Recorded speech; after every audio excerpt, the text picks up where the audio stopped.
All right, let's dive right into the complex and honestly fascinating economic philosophies of Rosa Luxemburg. We're going to impartially unpack her historic theories on capitalism, imperialism, and the structural foundations of the global economy. Whether you're already deep into Marxist economic theory or completely new to her work, her ideas provide a seriously striking framework for analyzing how our world operates. So let's break this all down step by step. Here's our roadmap for this explainer. First, Red Rosa's lasting legacy. Second, the reform versus revolution debate. Third, the illusion of adaptation. Fourth, imperialism and capitalist expansion. And finally, the final objective. Section 1. Red Rosa's lasting legacy, a monument in modern Berlin.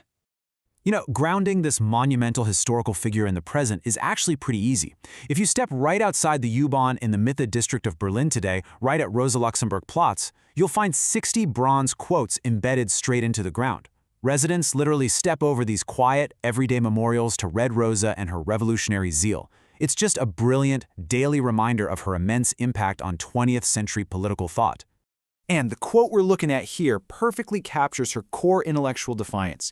It really establishes the passionate mindset of a truly remarkable figure. Think about this level of dedication. She fled Poland because of her political activities, earned a doctorate in Zurich studying natural sciences, math, and economics, and then, get this, even entered a marriage of convenience just to get German citizenship. She did all of that just to become a fierce intellectual force in Germany's Social Democratic Party. Moving on to Section 2, the Reform versus Revolution debate, a clash of intellectual titans. So picture a deep ideological split within the socialist movement right at the end of the 19th century. On one side, you've got Edward Bernstein. Now, he argued that capitalism was actually adapting and stabilizing, which meant the movement should really focus on gradual piecemeal reforms. But on the exact opposite side, you have Rosa Luxemburg. She countered that these reforms were basically vain efforts to repair a system that was fundamentally designed to collapse. She just completely rejected the idea that capitalism could smooth out its own fatal flaws over time. To properly understand Bernstein's side of this debate, we need to quickly define revisionism. Basically, it's an approach advocating for piecemeal social and democratic reforms strictly within the capitalist framework, rather than pushing for a complete revolutionary overthrow. And this theory gained a lot of traction in the late 1800s. Why? Well, Germany was experiencing this period of relative prosperity and stability after 1873.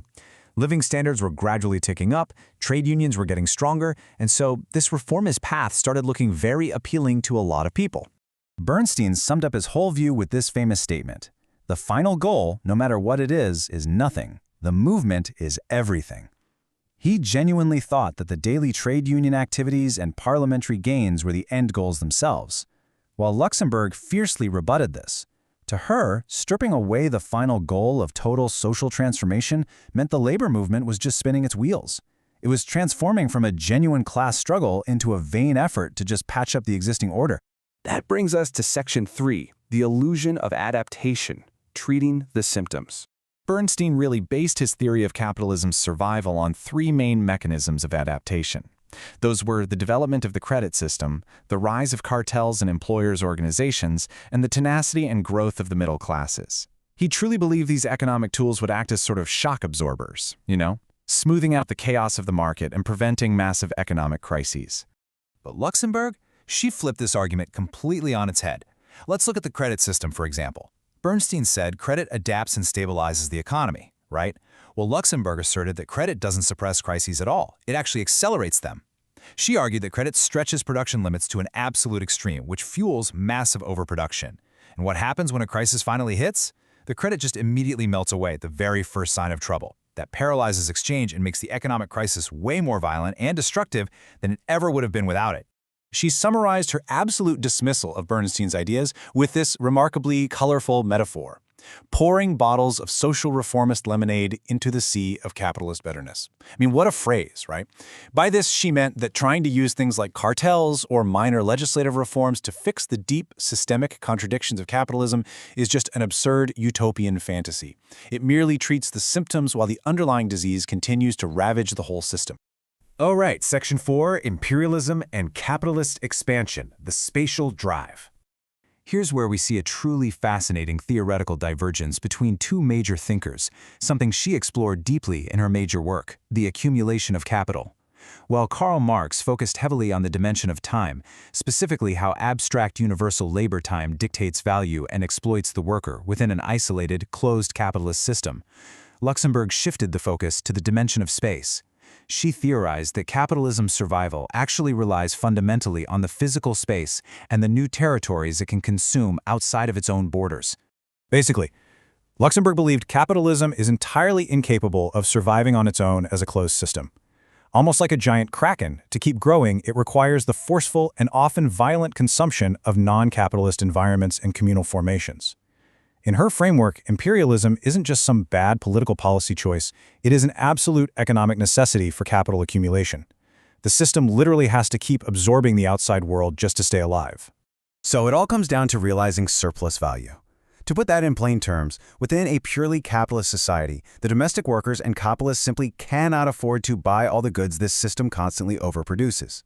And because of this persistent lack of domestic demand, there's this leftover value or surplus value that isn't being converted into actual profit. Therefore, to realize that profit, the system absolutely must forcefully seek out new external buyers from non-capitalist societies overseas to offload these goods. This leads us to our final section. Section 5, the final objective, the exhaustion of the strata. So think about it. If capitalism relies on non-capitalist space to survive, what on earth happens when it runs out of space? Well, Luxemburg's model dictates that the ultimate limit to the accumulation of capital is the global exhaustion of all non-capitalist strata. Once capitalism has invaded every nook and cranny of the globe, once it has fully commodified and consumed all non-capitalist societies, it's going to hit a fatal wall. It'll have zero external markets left to realize its surplus value, and according to her, this will ultimately and inevitably lead to the total collapse of the system. Which brings us to a really profound final thought. Whether you personally agree with her Marxist economic framework or not, her theories undeniably provide a fascinating lens for looking at our modern economy. As global capitalism touches literally every corner of our highly interconnected world today, are we approaching the absolute spatial limits she predicted over a century ago? Have we basically exhausted the non-capitalist strata? It's a hugely provocative question to leave you with, and one that absolutely forces us to think deeply about the long-term reality of global expansion.